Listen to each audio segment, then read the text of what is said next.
When did you start your first business in Canada?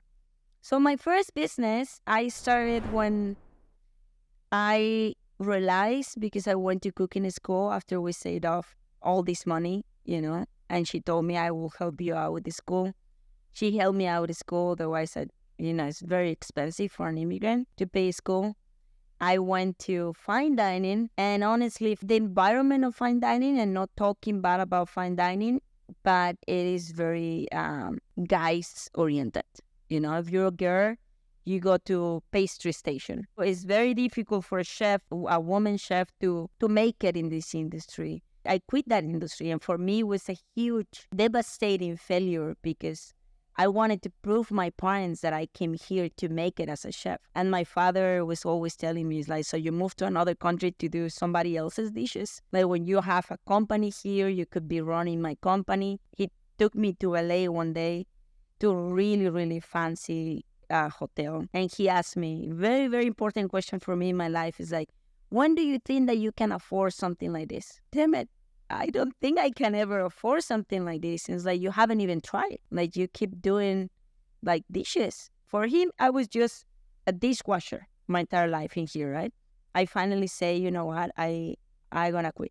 My mom was always on my case too. It's like, the older you do it, the less energy you're gonna have, the more scared you're gonna be. And my parents all the time, bombarding with this, like, you have to be an entrepreneur, you have to be an entrepreneur. At that time, I was in my hippie phase, and I was like, I'm never gonna have a car, I'm never gonna do this. I was vegan, I was super hippie, and say, it's not that it's bad, but I was very into that. And I went back to Mexico. And my dad, in his last chance to turning me astray again, set me up with this guy. He wanted me to go on a date with him. It's like, please go with him. It's like that. I'm lesbian, honestly. Lesbian. Like, no. And then I was like so bored. Like, okay, I'm going to do it. I'm going to go with him. And then this guy started telling me how his grandfather started a cleaning company. So we ended up chatting. Like, in my day, it was a fantastic date.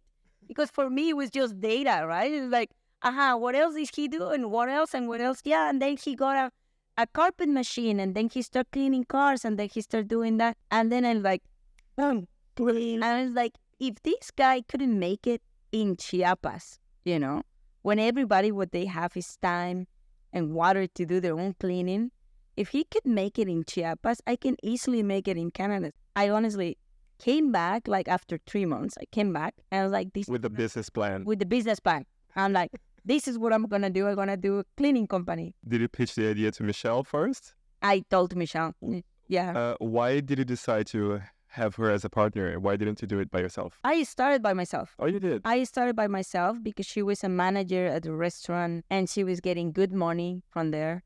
And she's like, I don't know, I'm a manager already. Like, I don't know if I want to do that because I hate cleaning. I'm like, I hate cleaning too, but this is the idea, right? Like, we want to train people. We're going to offer quality, we're going to offer this, and we're going to offer jobs, what we didn't have in our community when we arrived. So I did that for a year.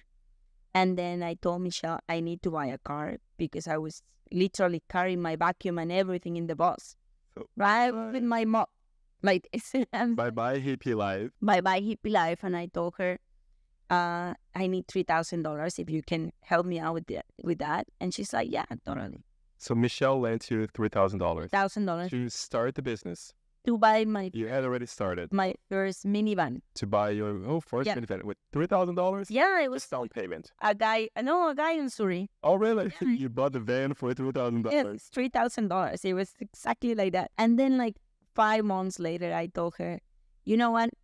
Come work with me. I promise you that you won't be cleaning for a long time, right? I promise you, give me a year and you won't be cleaning. We need to train people. I need somebody with another van to train this other person, and then we will multiply. That's the idea, right? And she's like, I don't know. And like, for that $3,000, I give you 50% of the company. And she's like, okay, but Sonia, do you realize that the company is just you? And I'm like, yes, I know, I'm giving you 50% of my time. And for $3,000, she got 50% of the company.